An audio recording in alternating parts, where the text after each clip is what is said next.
네, 6월 15일 월요일 여의도 인사이트로 이어가겠습니다. 김한진 박사님의 인사이트와 오늘은 함께하는 날이에요. 바로 모셔보겠습니다. 박사님 안녕하세요. 네, 안녕하세요. 네. 어, 하루하루가요. 오늘도 사이드 갈까 이런 생각으로 좀 보냈던 것 같아요. 오늘로써 7거래일 연속 사이드카입니다. 물론 그게 뭐 매도 사이드카, 매수 사이드카 매번 좀 달랐지만 변동성이 상당히 좀 심한 시장이었는데 어쨌든 오늘 극적으로 우리 장 전에 종전 소식이 좀 들려와서 좀 긍정적인 쪽으로 시장이 반응은 했던 것 같아요. 최근 상황 어떻게 보고 계신지 일단 총평 좀 들어볼까요, 박사님? 네, 이제 변동성은 뭐 웬만한 변동성은 사람들이 놀라지도 않는 것 같습니다.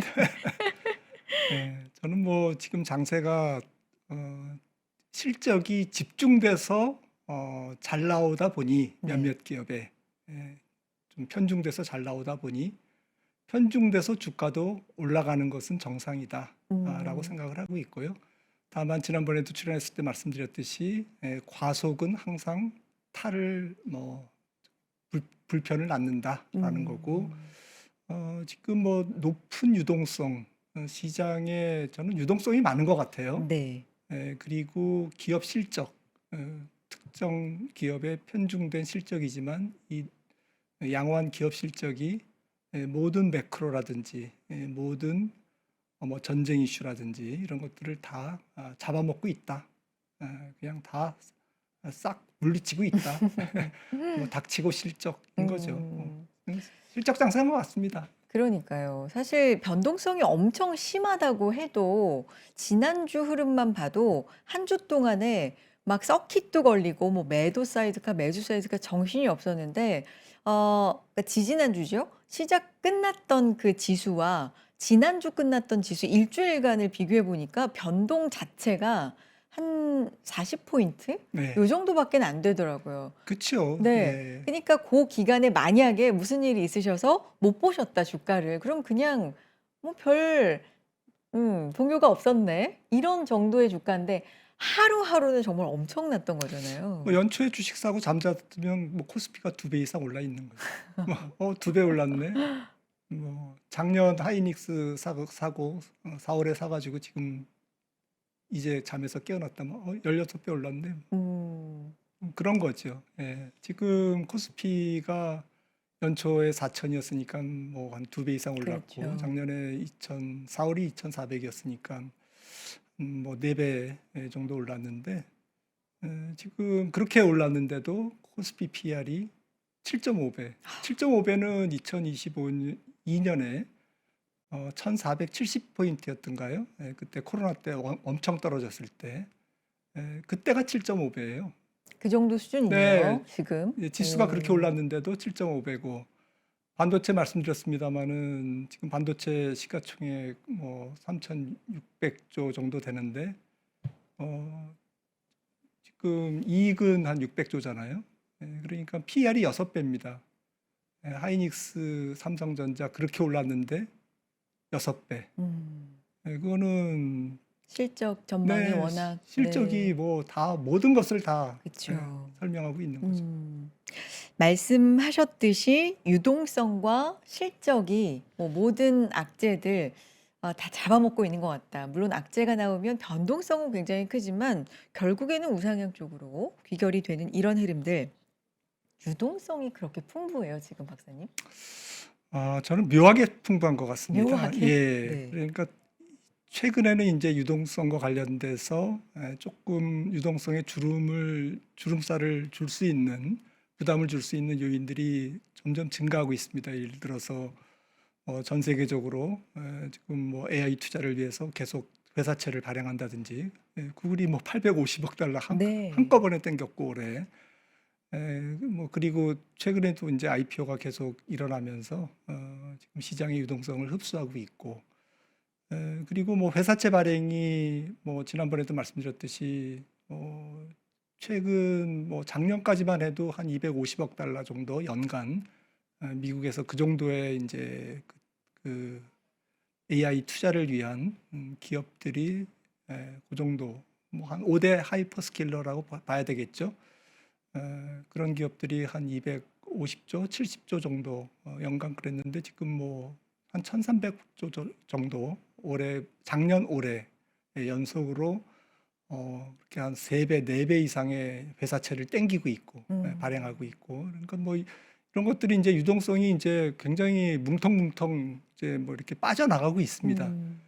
그런데도 불구하고 조금 전 세계적으로 설비 투자가 광범위하게 일어나는 건 아닌 것 같아요. AI에 국한돼서 일어나는 거지. 그러니까 뭐 자동차도 투자하고 뭐 철강도 투자하고 화학도 투자하고 이런 게 아니잖아요. AI. 예, 지금 뭐 네. 반도체 AI 굉장히 집중돼서 일어나고 있고 지금 M2 이제 총통화를 한번 보시면은 네. 미국 M2가 이제 2000년 닷컴 버블부터 이렇게 쭉 올라왔습니다. 5조에서 왼쪽인데 지금 이게 한 뭐 23조 광의 달러. 통화량이라고 하는 네, 그 통화량인 거죠? 네. 네. 보는 통화에다가 이제 네. 이것저것 더한 건데 네. 실질 유동성이라고 보시면 되겠죠. 네. 지금 뭐 M2 증가율은 둔화됐어도 M2 총량, 누적 총량은 잔고는 지금 계속 올라가고 있잖아요. 미국. 네, 네. 미국이죠. 그러니까 전 세계 유동성이 이렇다라는 거죠. 아. 그런데 GDP 대비로는 어떠냐? 내려왔습니다. 이게 과연 유동성의 수축을 의미하는 걸까? 저는 아니라고 봐요. 음. 왜냐하면은 세계 금융위기 이후에 2008년 정도부터 지금까지의 평균이 한 60% 조금 넘거든요. 네. GDP 대비 M2 비율이.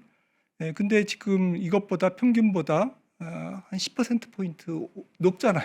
음. 내려왔는데도 이게 이제 코로나 때 이게 확 치솟은 거는 이제 비정상이고요. 전체적인 추세를 보시면은 금융위기 이후에 전 세계 금융위기 이후에 평균의 한 10% 포인트가 높고 그리고 이때 크게 증가한 GDP 대비 높게 증가한 유동성이 지금까지도 돌아다니고 있는 것 같아요. 사실은 이런 코로나 때 이런 풀린 유동성이 없었으면 지금 AI 투자도 제한돼 있을 거예요. 그러니까 돈이 많이 풀려서 결국에는 AI 투자로 지금 돈이 몰려가고 있는 거고. 아직까지도 저게 뒷받침이 네, 돼줘서. 그 메인 네. 스트리트 쪽에서는 실물 경제 쪽에서는 AI 중심의 설비 투자만 일어나고 있고, 아. only. 그 다음에 월스트리트에서 주식시장에서는 오직 기술. 기술주에만 네. 투자가 일어나고 있고, 지금 그렇게 되고 있는데 이게 원인 제공이 코로나 때 과잉 유동성 공급, 이게 아직까지도 저는 영향을 미치고 있다. GDP 대비 70%가 넘으니까요. 닷컴 버블이 있었던 이때 GDP 대비 M2 비율이라고 해봤자 이게 50%도 안 됐어요. 네. 그러니까 우리 지금 닷컴 버블 비교하는데 그것보다 한 20%포인트 이상의 GDP 대비 유동성. 유동성 비율이 지금 네. 존재하고 있다라는 거죠. 그럼 이 유동성은 지금 주름이라는 표현을 좀 해주셨는데, 그러면 최근에는 뭔가 회사채 발행 이런 것 때문에 약간 살짝씩은 걱정이 좀 묻어나는 구간에는 있는 것 같다라는 생각이신 건가요? 네, 네. 통상 이런 뭐 닷컴 버블 때 우리가 경험을 네. 했지만 또 2007년에도 경험을 네. 했죠. 이게 이제 돈이 뭐 2007년 같은 경우에는 이제 주택 시장으로 그쵸. 서브프라임으로 빨려 들어갔고 2000년 닷컴 버블 때는 이제 대규모 IPO하고 그때 이제 뭐 설비 투자는 그렇게 많지 않았지만 유동성을 이제 주식시장이 흡수해 갔죠. 맞아요. 그런데 통상 이런 그 유동성 흡수 거기에 따른 이제 금융시장의 경색이라든지 조금 뭐 여러 가지 부작용 이런 것들은 어느 날 한 번에 나타나진 않아요. 네.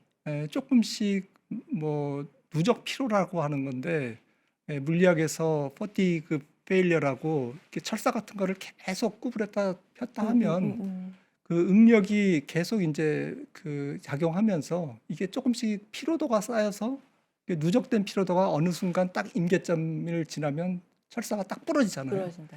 주식시장에서 유동성도 이제 마찬가지인 것 같아요. 계속 이제 유동성을 어느 누군가가 계속 이제 독점하고 빨아들이고 또 유동성이 시장에서 퇴출되고 잠기고 이러다 보면 뭐 바로 그냥 문제가 생기진 않죠. 이게 계속 피로도가 쌓이면 어느 순간에 그런 상태에서 주식시장의 밸류에이션은 조금 말도 안 되게 높은 상태에서 이제 주가에 충격을 준다든지 내지는 뭐 금리를 폭등시킨다든지 이런 부작용을 이제 일으키는 것이죠. 네. 오늘 주식시장의 단연 중심이 되는 키워드는 이제 종전이었고요. 네. 종전 이슈가 있다 보니까 우리의 관심은 단연 또 유가였습니다. 이란과 협상이 타결됐다. 호르무즈 통행료 없이 개방한다. 호르무즈 해협 개방 후에 기뢰 제거 작업을 진행한다. 뭐 이제 여기까지가 전해진 소식인데 지난번 박사님 출연하셨을 때 요 문제들만 해결되면 유가는 연말에 $70대 한 중반 정도까지는 안정이 될 수 있다 하셨는데 어제 바로 한 $80대 초반 요렇게도 네. 인제 봤거든요. 좀 속도가 빠르게 그냥 종전 이런 단어 하나만 나왔는데도 빠르게 안정된다라는 느낌이 들기도 했는데 어떻게 보셨어요?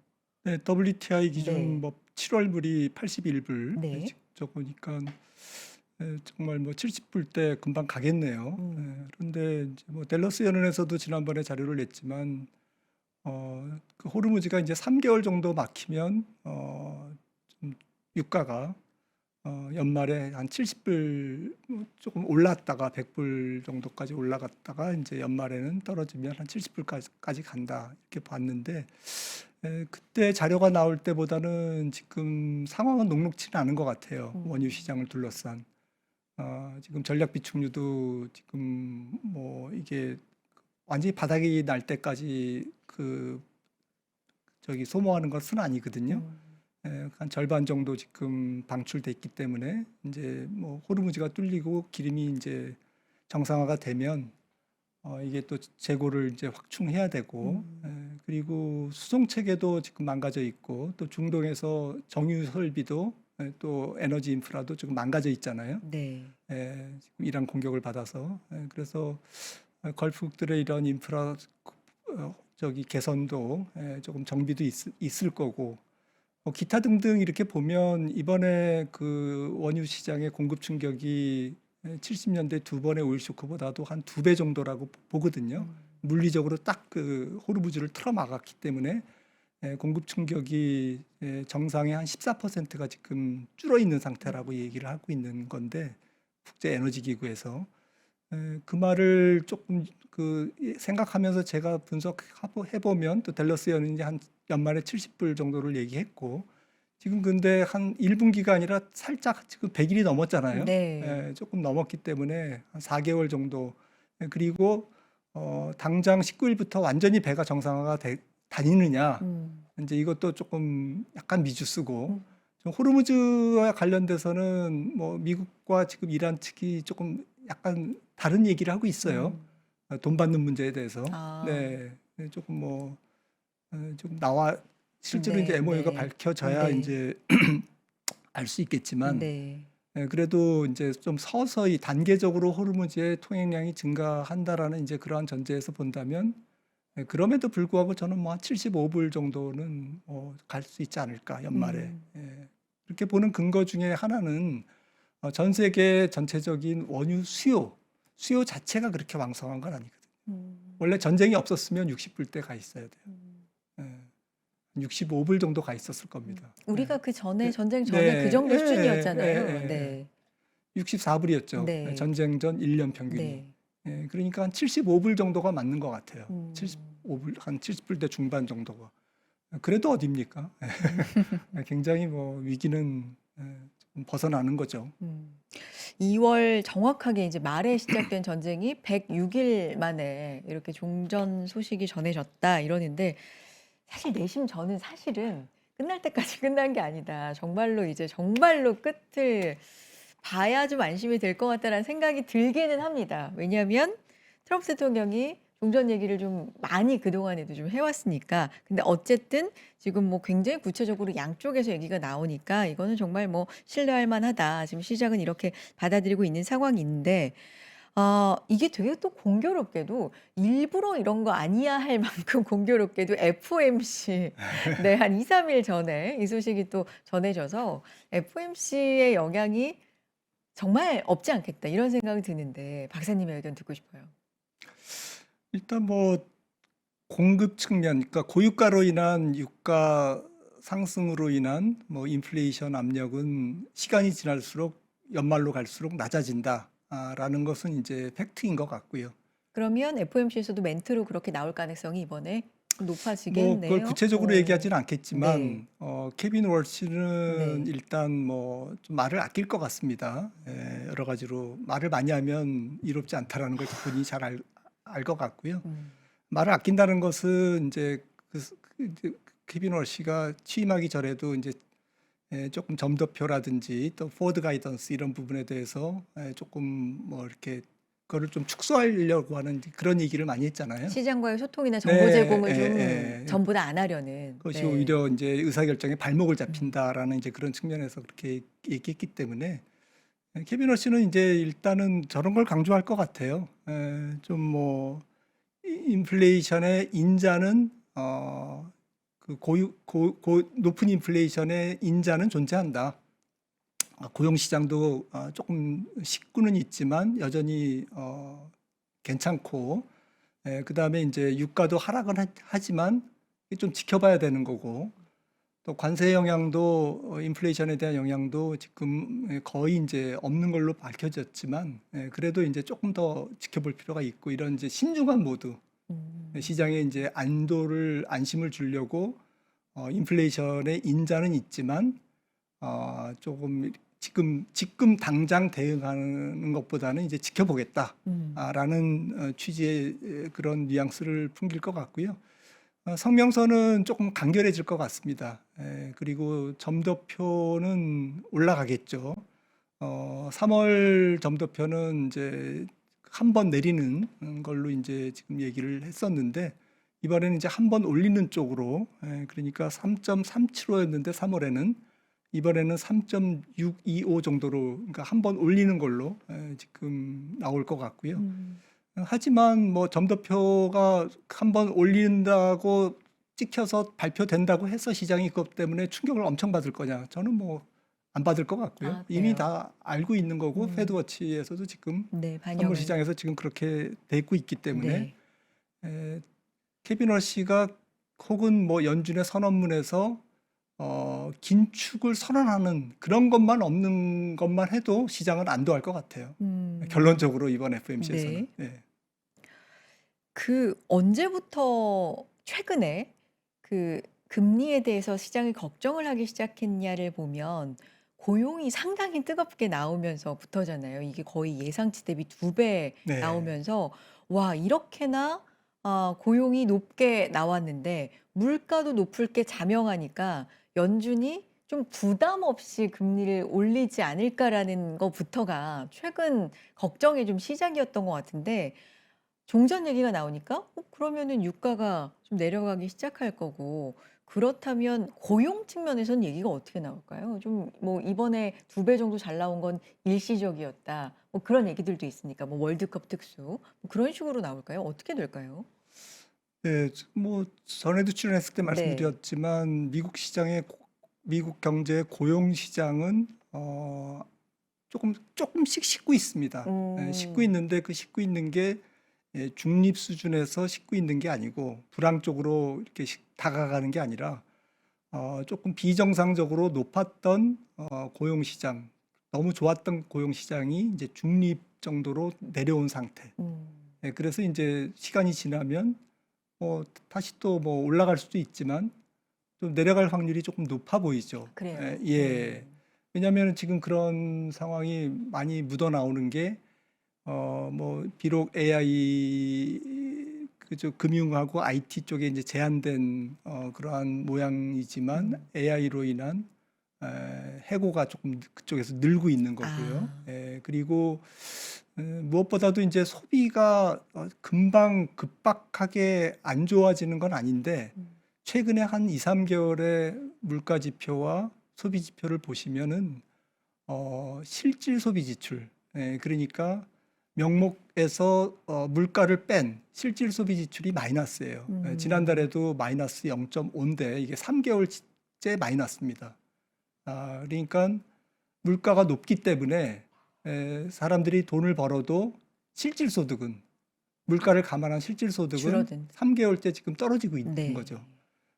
그런데 이제 떨어지면 이게 지금 소비가 위축돼야 되는데 이게 이제 경제라는 게 바로 그렇게 나타나진 않거든요. 저축률도 지금 3년 내 최저입니다. 어. 3년 내 최저라서 가계가 이제 돈이 조금씩 이제 마르고 있는 거예요. 네. 지갑에.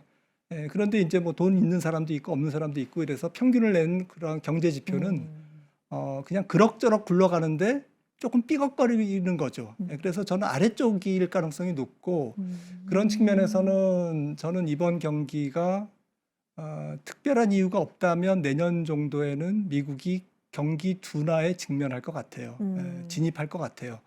그러니까 경기 침체라고 보기에는 좀 지금 뭐 이렇게 예단하기 수는 네네. 없지만 조금 뭐 성장률로 보면 올해는 지금 2.5에서 쭉 내려오고 있잖아요. 올해는 뭐 한 2%나 1.9%, 내년도에는 한 1.7%나 6%. 그러니까 잠재 성장률이 한 1.8이니까 잠재 성장률 아래로 내년도에 조금 내려가는 해가 아닌가. 그래서 오히려 금리에 대한 스트레스는 시간이 지날수록 저는 줄어들 것 같아요. 아. 그리고 시장의 관심은 케빈 워시에 대한 뭐 연준에 대한 시선에서 오히려 경기 쪽으로 이렇게 계속 조금 무게 중심이 옮겨갈 것 같습니다. 네. 연말로 갈수록. 네. 그래서 사실은 연준이 이제 물가 측면에서 유가 이거 제외하면은 이제 수요 측면의 인플레이션이잖아요. 수요 측면의 인플레이션은 지금 말씀드렸듯이 줄고 있다라는 거죠. 그렇기 때문에 연준이 금리를 지금 올해 올릴 수가 없다라는 거죠. 올해는 네, 동결로 네, 만약에 유지를. 유가가 계속 올라간다 그러면은 아. 그거는 이제 조금 골치 아픈 일인데 네. 경기랑 관련 없이 금리를 올릴 수도 있는데 네.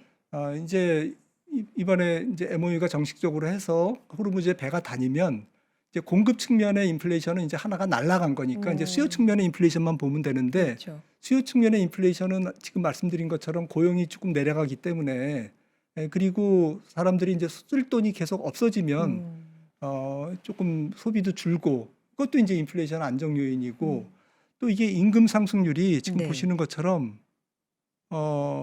이게 지금 명목 임금 상승률과 CPI가 이렇게 거의 이렇게 좀 좀 자세하게 이렇게 보시면은 네네네. 이게 끝에. 오히려 CPI가 더 올라가 있는 거예요. 아까 말씀드렸듯이 실질 임금 상승률은 지금 마이너스입니다. 더 진한 파란색 예. 인플레이션 레이트가 더 올라가 네. 있는. 근데 네. 유가가 연말에 75불까지 떨어진다고 해서 소비자 물가가 왕창 빠질까? 아.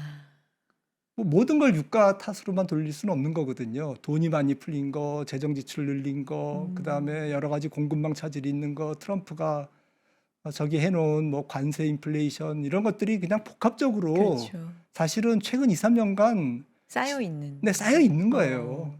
그래서 그리고 이론적으로도 우리가 분석을 해보면 네. 인플레이션이 한번 왔을 때 그것이 내려가서 정상을 잡는 것에 대한 비탄력적인 그러한 현상들이 굉장히 많이 포착되고 있어요. 계량적으로. 그러니까 인플레이션이 한번 오르면 잘 안 떨어지는 거예요. 그래서 아무튼 이런 측면에서 연준 입장에서는 일단 뭐 유가 변수가 이제 없어지더라도 적어도 이제 금리를 올릴 이유는 없는 거죠. 그래서 저는 내년도에는 연준이 금리 인하 카드를 만질 것 같아요. 오히려요. 근데 시장이 뭐 그것 때문에 좋아할 일은 없겠죠. 경기가 안 좋아서 처음에는 좋아할 수 있겠죠.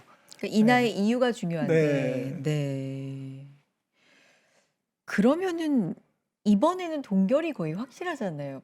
박사님 지금 시장에서 네네네. 보는 게. 근데 이게 첫 번째 케빈 워시 FOMC이기도 하고 말을 어떻게 하느냐에 주목하고 있는데 동결이긴 동결인데 좀 비둘기적으로 이야기를 하느냐, 매파적으로 이야기를 하느냐, 뭐 요런 부분일 텐데 박사님의 그러면 이번 FOMC에 대한 생각은 동결인데 좀 비둘기적일 것이다? 아니면 매파적일 것이다? 어떠세요? 되게 중립적인 스탠스일 것 같아요. 성명서도 중립. 아 정말 중립. 왜냐하면 그것은 이제 어. 지난달 5월 FOMC에서의 성명서에서도 그렇고 최근에 연준이 12명의 의사결정자 중에 한 6명 정도가 지금 중립 스탠스를 가져야 되겠다. 그래서 완화적인 그런 말은 빼자. 성명서에 네. 이제 그렇게 얘기를 네. 했잖아요. 그래서 전체적인 기류는 그냥 납작 엎드려. 아무것도 안 해. 일단은 관망. 네, 관망. 어. 그런 스탠스일 것 같아요. 그럼 주식시장 입장에서는 사실 지금 금리를 올릴까 봐 사실은 단순하게 보면 좀 걱정을 하고 있던 차인데 그런 식으로 박사님 말씀처럼 거의 완벽하게 중립적인 스탠스다. 그러면 미리 인상 쪽을 겁먹고 있던 주식시장 입장에서는 환호 안도 쪽일까요? 아니면 예상했던 거랑 다른데 좀 불만 쪽일까요? 모르겠습니다. 케빈 네. 러시가 인플레이션 인자가 있으니 대응은 하겠다. 이런 말을 한다면 그걸 아. 매파적으로 사람들이 해석할 텐데 아. 그런데 이제 교묘할 것 같아요. 이렇게 이것저것 이제 연결해서 뜯어보면 이 사람들이 아직까지는 한 연말까지는 안 움직일 수도 있겠는데 뭐 네. 이런 힌트를 줄 것 같아요. 제가 볼 때. 알겠습니다. FOMC를 워낙에 이제 좀 이번 주 앞두고 있는 상황이어서 요런 부분에 대한 이야기를 좀 나눠 봤고요. 주식 시장에서도 그렇고 사실 지금 쏠림이라는 말이 너무나도 와닿는 시장 아니겠습니까? 물론 이익에 기반한다고 하지만 반도체 상승 밸류에이션 거품이 아니라 이익에 의해서 이렇게 차곡차곡 올라가는 거다라는 분석도 한편에서는 있는데 박사님 이 질문 너무 많이 받으시죠? 이게 거품이라고 보십니까? 아니면 정당한 밸류에이션을 받고 차곡차곡 올라가는 거라고 생각하십니까? 이 질문 너무 많이 받으실 것 같은데 어떻게 보세요? 최근에. 주가가 앞으로 네. 빠지고 뭐 오르고를 떠나서 네. 저는 거품은 결코 아니라고 생각을 합니다. 거품은 결코 아니다. 예. 그냥 뭐 피로도가 쌓여서 주가가 빠질 수는 있겠죠. 뭐 스물스물. 그다음에 단기간에 너무 급등해서 이제 그거를 토해낼 수도 있는 거고. 하지만 거품과는 거리가 먼 것 같아요. 이게 차트를 한번 보시면은 이게 네. 블랙락의 자료가 재미있어서 제가 가지고 나왔는데 이게 최근 3년간 주식시장에 딱 그것을 상황을 명확하게 보여주고 있어요. 네. M7이 빨간색이 EPS 그로스인데 200% 가까이 올랐잖아요. 네. 멀티플이 오른 게 요 노란색입니다. 요 정도 올라갔어요. 주가가 그렇게 그냥 멀티플에 의한 상승이 아닌 거죠. 지금 어닝 중심의 주가 상승이라는 거예요. 테크 전체도 마찬가지고요. 테크 전체도 빨간색이 지금 150% 올랐잖아요. 네. 어닝이. 근데 PR은 지금 오히려 마이너스 줄었어요. 그다음에 반도체는 지금 220% 어닝이 증가했는데 멀티플 증가가 뭐 애게 요 정도예요. 여기서 거품이라고 얘기를 하려면 내년부터 실적이 박살나야죠. 우리가 보는 AI 반도체 이런 실적 AI 캐펙스 이게 반토막 나야 됩니다, 내년에. 그러지 않고서는 지금 주가가 거품이라고 얘기하기가 어려운 거고요. 지금 여전히 매력적인 밸류에이션이죠. 아까 말씀드렸듯이 우리나라 반도체 투톱이 3,600조에 지금 올해 영업이익이 600조니까 6배잖아요. 코스피가 7.5배 1460포인트대 지금 PER이고 주가가 그렇게 많이 올랐는데도 이 기술주도 지금 2026년 3월 저점 당시 기술 섹터 멀티플이 20.6배까지 압축됐는데요. 지금 24.6배로 복귀됐습니다. 그런데 24.6배를 뭐 2018년 이후에 평균치가 28배인데 그거를 거품이다. 거품이라고 얘기하려면은 내년 1분기부터 어닝이 박살나야 돼요. 그러기는 좀 어려운 거고요. 지금 미국 상위 10개 기업의 지금 시가총액이 한 26조 달러 정도 될 거예요. 그런데 이 26조 달러라는 것은 미국을 제외한 모든 주식시장의 시가총액보다 큽니다. 그리고 그 어느 단일 경제권보다도 큽니다. 네. 그런데 말씀드리고 싶은 것은 이 빨간색에서 표시되어 있듯이 이 프리캐시플로라고 그러죠. 이게 강력한 영업 현금 흐름이 결국에는 지금 주가를 만들고 있는 건데 우리가 지금 뭐 채권 금리랑 많이 비교하잖아요. 왜 채권 금리가 이렇게 높은데도 주식시장이 강할까? 계속 올라오고 있잖아요. 근데 사실은 2022년에 주가가 폭락하기 전에 금리가 뭐 그때 하이퍼 인플레이션이었으니까 10년물이 1.5에서 5%까지 갔어요. 뭐 기준금리가 0%에서 5%. 5.75까지 와. 그렇게 올라갔으니까 네. 지금 그런 정도는 아니잖아요. 네. 그런 정도의 지금 금리가 완전히 괴멸적인 상황은 아닌 거고 지금 거듭 말씀드리지만 반도체 우리나라도 ROE가 지금 20% 30% 되는데 여기 보시는 M7도 ROE가 30%예요. 기술 섹터 전체는 34%고 ROE가.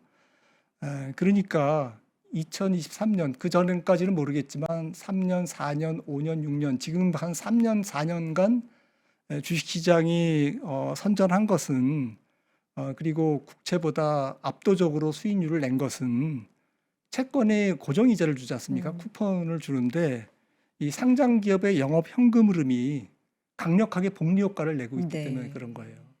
그러니까 이론적으로 지금은 잠재된 뭐 여러 가지 리스크들은 올라오고 있습니다. 그러니까 올라오고 있기 때문에 아까 말씀드렸듯이 철사를 막 구부리면 나중에는 부러지고 하락할 거예요. 그런데 지금은 이제 조금 뭐 그런 과도기, 지금 뭐 밸류에이션은 아직은 정상, 그리고 뭐 주가는 조금 피로도는 올라가고 있지만 그래도 거품은 아닌 그런 상태인 것 같습니다. 그러면 실제 실적이 받쳐주는 이 상황에서는 계속 시장을 안 떠나는 게 미리 겁을 먹고 안 떠나는 게 답이라는 결론이네요. 저는 뭐 이런 걸 생각해 봤어요. 네. 지금 그 우리나라 뭐 반도체가 중요하니까 반도체 투톱의 지금 코스피 안에서의 시가총액 비율이 한 52% 되잖아요. 그렇죠. 그런데 이익은 지금 66% 정도 되니까 그 갭만큼이 올라간다면, 그러니까 이익 비중만큼 시가총액 비중이 이 두 종목의 시가총액 비중이 올라온다면 올라간다면 한 40% 올라야 돼요. 네, 지금부터요. 지금부터 오늘 어. 주가 기준으로 한 40% 올라야 되고, 네. 그러면 코스피 PR이 7.5배에서 40% 오르면 한 12배 정도 되는데, 네. 10.5배 정도 되는데, 이 10.5배가 우리나라 10년 평균이에요. 아. 그러니까 좀 일치해요. 그 다음에 PBR이 지금 정확하게는 모르겠는데 1.7배 정도라고, 4배 정도라고 보는데, 여기서 이익이 그냥 머물고 네. 이익이 바뀌지 않고 1.7배에서 그냥 뭐 주가만 올라서 40% 올라가면 PBR이 한 1.4, 2.4배 정도 되면 이게 대만 PBR이 지금 한 4배거든요. 그러니까 대만 ROE가 한 지금 굉장히 높죠. 굉장히 높기 때문에 한 20% 넘기 때문에 우리나라가 지속 가능한 ROE가 한 15% 정도라고 봐요. 앞으로 장기간. 그렇게 하면 대만 ROE 한 60% 정도 되거든요. 그래서 한 60%, 한 40%를 할인하면 그게 한 2.4배예요. PBR. 그래서 12,000 정도가 모든 게 다 이렇게 맞춰지는, 합리적으로 맞춰지는 선이에요. 그러네요. 지금 딱 오늘 8,500 기준으로 종가 8,500이라고 가정하고 40% 올라간다고 하면 12,000이네요. 딱. 네, 아. 몇 주 전에 출연해서 제가 뭐 연말에 30% 하락한다고 그랬더니 그 방송 보고 누가 아니 김 박사 요즘에 뭐 점쳐? 점쟁이처럼 그렇게 얘기하더라고요. 이게 점치는 게 아니고 네. 숫자적인 의미보다는 그 의도는 지금 하락이 나오지는 않을 거고, 지금 나오는 하락은 그냥 소음적인 하락이다. 뭐 지금 3%, 5%, 심지어는 8% 하락하는, 장중에도 지금 8% 하락해서 사이드카 발동되잖아요. 그런 하락이 아니고 제대로 고점을 찍고 한번 제대로 충격을 받는 것은 우리가 생각하는 것보다는 조금 멀리, 뭐 조금 뒤늦게 올 거다. 그리고 그때 하락은 우리가 생각하는 것보다는 그 하락폭이 좀 클 거다. 네. 좀 피보나치 수열 같은 얘기를 기술적 분석하는 사람들은 얘기를 합니다. 오름폭에 지금 한 30%가 이제 1차 지지선, 뭐 28.5%, 30%, 38.5%, 뭐 이렇게 얘기를 많이 해요. 지금 뭐 갖다 붙이기 나름인데, 예를 들어서 그 2,400에서 12,000을 가고 그 오름폭의 한 30% 피보나치 수열의 한 1차 지지선 정도로 내려오면 그게 한 8,000 정도 되는 거예요. 네. 그래서 지난번에도 말씀드렸듯이 우리나라 코스피는 한 15% 정도의 지속 가능한 ROE를 낸다면 지금 우리나라 PER 밴드는 한 10배에서 한 12배 정도에서 움직일 거고 올해 내년 이익을 대입했을 때는 그게 이제 12,000이고 그런데 이익이 줄 거 아니에요. 이익이 줄면 똑같은 12배라도 주가가 떨어질 거 아닙니까? 그렇죠. 예.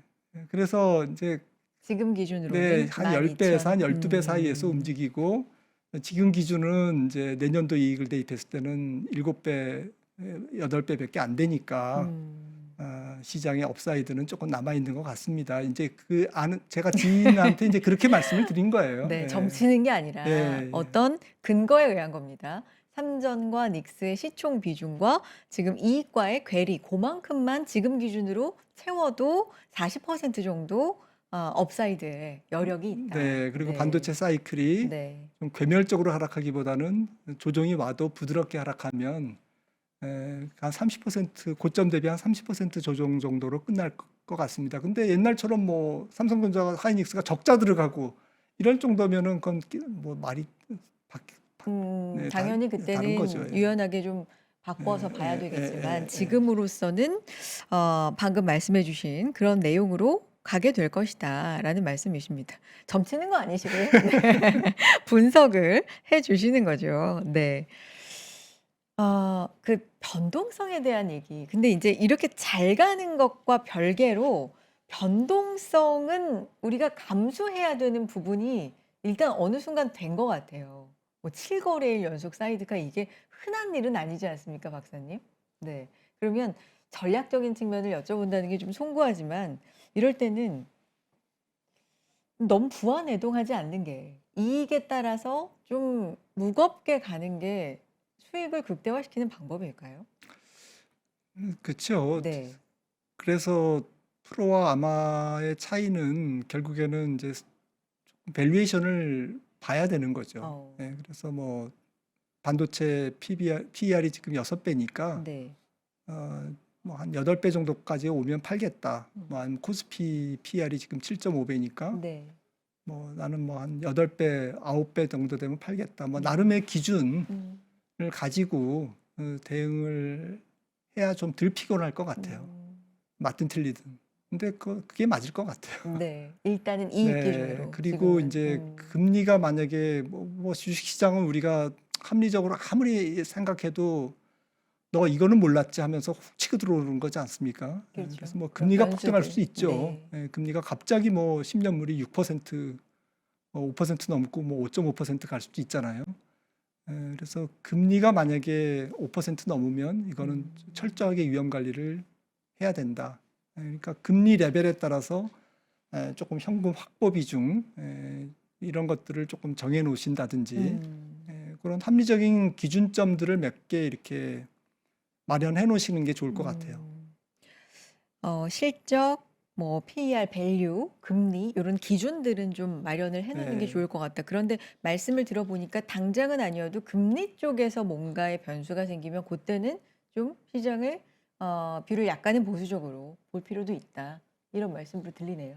네, 네. 워낙 돈을 많이 흡수하고 있기 때문에 가져가고 있기 때문에 이게 지반이 약해져 있거든요. 채권 시장에. 그래서 당장은 문제가 안 일어나겠지만 조금 예의주시해야 되는 거죠.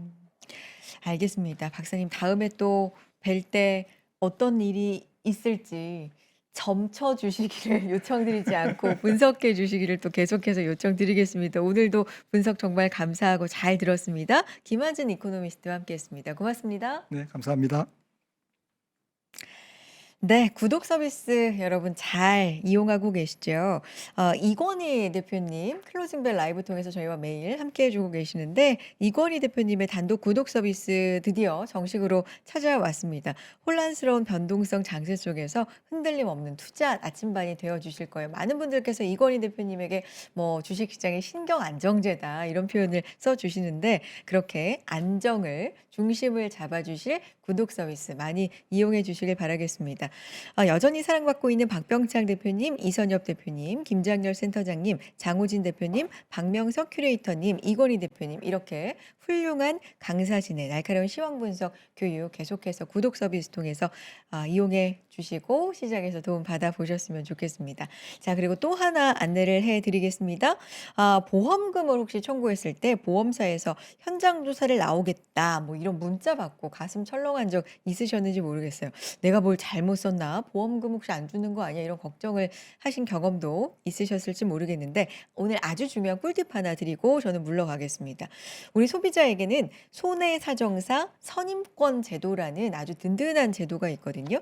이 보험사가 보낸 손해사정사 대신에 내 편에서 공정하게 이 손해액을 계산해 줄 독립 손해사정사를 내가 직접 고를 수 있는 그런 제도입니다. 놀라운 건 이 선임 비용을 소비자가 아닌 보험회사가 부담하도록 법으로 그게 정해져 있다는 사실인데요. 내 돈 한 푼 안 들이고 내 권리를 찾을 수가 있다는 거죠. 근데 막상 좋은 손해사정사 찾으려면 좀 막막하실 수도 있을 것 같습니다. 그럴 땐 이 손해사정사 직접 선임 플랫폼이 있어요. 보고 계시죠? 네. 올바듬이라는 플랫폼입니다. 이용해 보시면 검증된 전문가들을 한눈에 비교하고 비용 부담 없이 내 편이 돼줄 손해사정사를 무료로 선임할 수 있으니까 정당한 권리 꼭 찾아보시기를 또 안내 드리겠습니다. 오늘 여기까지고요. 저는 내일 또 클로징 벨 라이브로 인사드리겠습니다. 뒤이어 이어지는 이재규 차장님의 단독 방송도 많이 함께해 주세요. 고맙습니다.